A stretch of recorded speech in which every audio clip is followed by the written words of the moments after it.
Good afternoon. My name is Natale Battevi. I'm an occupational physician. I have the task to illustrate a presentation of validation study in 20 years of application. I would like to thank the organizer for inviting us to do this workshop on a topic that affects hundreds of thousands of workers around the world, the healthcare workers. I'm sorry not to be physically present, but my colleague or I will be happy to answer any question you may have.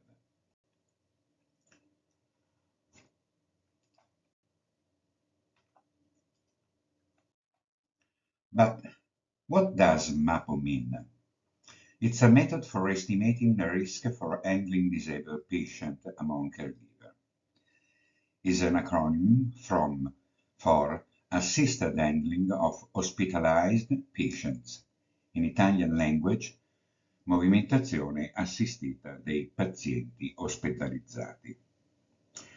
Like every time we find ourselves facing a new topic, the method that we occupational physicians adopt is that of direct conversation with the workers. That is, with those who work in the hospital wards every day.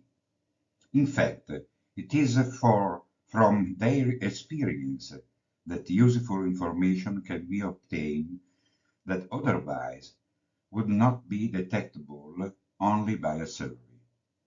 For this reason, it is necessary to recall the history of the birth of this risk index. In 1995 to 1997, we have performed about 2,000 on-site visits in the hospital wards, with a direct observation of activities, interview with ward caregiver, at the end, analysis of collected data and risk index hypothesis. At the end of the process, the rationale for the risk index was defined. What is to be lifted? Obviously, disabled patient, only disabled patient. Which are the factors determining an increase in action frequency or an increase in biomechanical overload at lumbosacral? Three factors: work organization, equipment, and environment. On the basis of this rationale, this formula of MAPO index was hypothesized. What's meaning?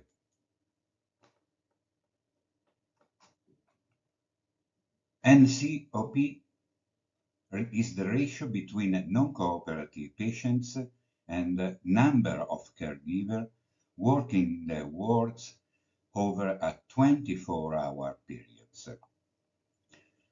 Lifting factor, like lifter or ergonomic bell, etc. The ratio between partially cooperative patient and number of caregivers working the ward over 24-hour periods. Minor aids factor, like ergonomic bed, etc.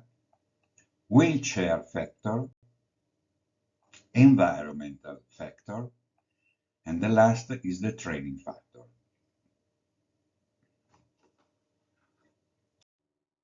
Before going into the merits of the first association study between the MAPO index and lumbar injury, it is necessary to provide some contextual data. We are in Italy in 1997, where the average age of caregivers equal to 36. Average age of hospitalization for non-acute patients equal to about 27 days. There's a lack of major and minor aids, also for ergonomics bed. And the environment is not suitable for the movement of non-cooperative patients. And finally, the lack of the training of MAPO of movement patients. The plan of this first study, performed in 1997, is the MAPO index was calculated for each ward following a training course and subsequently validated through extensive inspection within the hospital. Standard method for damage evaluation performed by an occupational physician who have received specific training before.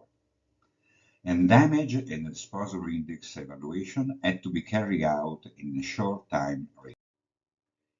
In the first study, the simple characteristic was more than 216 different types of wards assessed in 56 hospitals and more than 3,300 subjects exposed at different levels. Of this, we select for the study 195 wards evaluated with MAPO index in 29 hospitals, where almost 70% of caregivers were examined and about 3,000 of exposed subjects. The damage variable chosen for the association study was episode of acute low back pain defined as presence of lumbar pain with or without radiation, obliging the patient to remain mobile for at least 2 days or 1 day if medication was taken. But why we choose this? Because there is a direct relationship between biomechanical overload and painful lumbar spine stimulation. We have a lot of paper on this. And also, the same variable was used for validation of lifting index by Roger Water and I. For this study, the type of statistical analysis was linear logistic, but also Poisson regression. Crude and multivariate analysis were conducted adjusting for potential confounding factors such as body mass index, gender, and age. You can see the summary result of this study published on La Medicina del Lavoro in 1998. When the incidence rate ratio increased, the MAPO index increased. This is a good result for us. We now turn to illustrate the second study of association study between MAPO index and acute low back pain. The data collection was performed in 2001, and the contextual and the plan of the study is not different from the first study. In this study, the sample characteristics are more than 200 different types of wards, assessing 23 hospitals, and more than 3,000 subjects. Of this, we select for the study 191 wards evaluated with MAPO index, where almost 70% of caregivers were examined, and more than 2,600 exposed subjects. This paper was published in Ergonomics in 2006. In this second study, the only statistical analysis performed was linear logistics. Also in this case, crude and multivariate analysis were conducted adjusting for potential confounding factors such as BMI, gender, and age. And you can see the result, where odds ratio increase in the second and third class, but decrease in the 4 classes of exposition. This second study was interesting for results obtained and its repercussion on the MAPO methodology. Our hypothesis is, in situations where the handling demands are exceedingly high, healthcare workers may find it challenging to perform all the necessary handling tasks. Consequently, the MAPO index might tend to overestimate the level of exposure. The patient handling demands arising for the critical condition of a surgical patient hope to result in a reduced classification error in exposure. Thus, in turn, should lead to a stronger alignment between the MAPO index and the actual handling activity conducted within the ward. Should this hypothesis hold true, distinction would need to emerge in the independent analysis between medically and surgically oriented ward. In fact, upon conducting a statistical analysis within the medical-oriented ward, a notable correlation was observed across all MAPO index categories. This correlation exhibited a significant surge between the second and third classes, followed by a decrease in the fourth category. Conversely, within the surgical-oriented ward, a consistent rise in odds ratio was evident with increasing exposure index. So our hypothesis was true. For this reason, we adopt a new classification of MAPO index at threat level like straight line.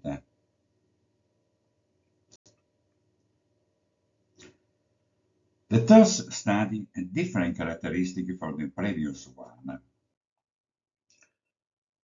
Was carried out in 10 nursing homes and 31 wards, with a sample of more than 400 subjects exposed to manual patient handling and 240 subjects not exposed to manual patient handling, and was a video display worker. MAPO method relied solely on data collected by head nurses with wheelchair and environmental factors set equal to 1. This is the screening of MAPO. The number of subjects in the MAPO class ranging from 0.1 to 1.5 was inadequate. Consequently, a comparison was conducted between non-exposed individuals and those in second and third exposure class of MAPO index.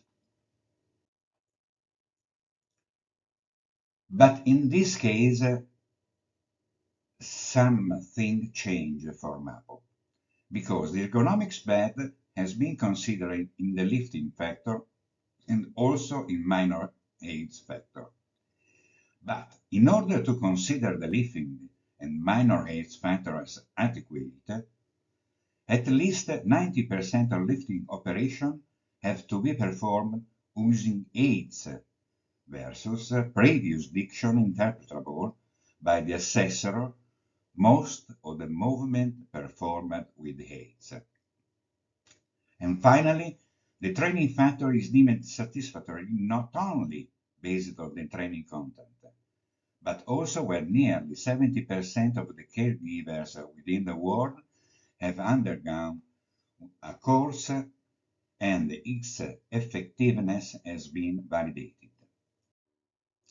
You can see this change in a new data collection sheet in this book we have published in about 2015 years. About, yes.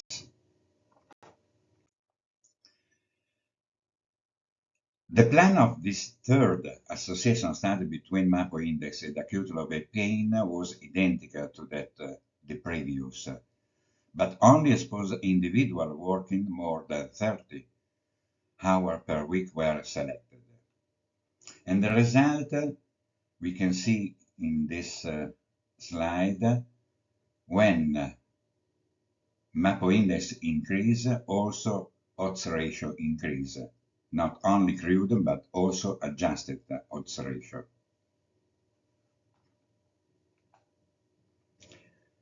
In this case, p-value trend was lower than 0.01, and this paper you can see in the work published in 2012. The last study that I present in chronological order is the fourth conducted in 2016. The contextual data was very different from the first study because the average age of caregiver was equal to 46 and not 36. Also, the average age hospitalization for non-acute patient is equal to 7 days and before about 26 days. But there is a presence of major and minor aids of ergonomics bed, and in some cases, especially in nursing home, environments were suitable for the movement of non-cooperative patients, but also remain a lack of training of manual patient handling risk. In this case, the characteristics of the sample was more than 300 wards assessed in 29 hospitals and about 2,600 subjects exposed at different levels. Of this, we selected for the study more than 200 wards evaluated with MAPO index in 29 hospitals, where almost 70% of caregivers were examined and about 2,000 subjects.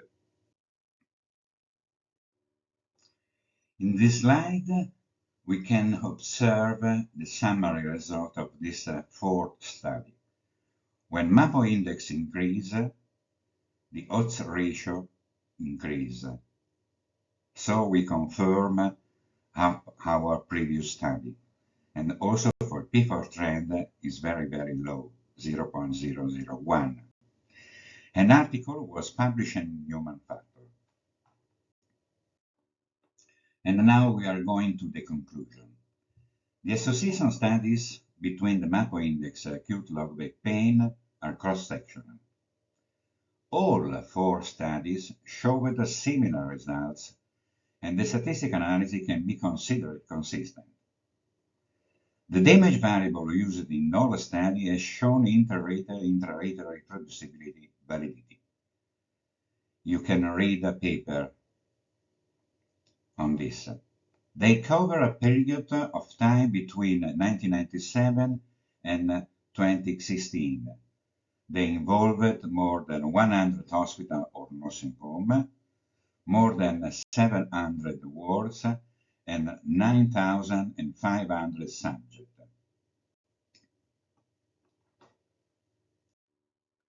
Although patient movement risk assessment is a pillar of prevention, the road is still very long. Below, in the analysis of individual risk factors associated with manual patient handling, you can observe no so great difference between the study of 2000 and 2016. And additionally, the already limited availability of caregivers, particularly in nursing home, is on the rise. And this is not an issue exclusive to Italy. Thank you for your attention. If you have any question, we are here. Thank you very much.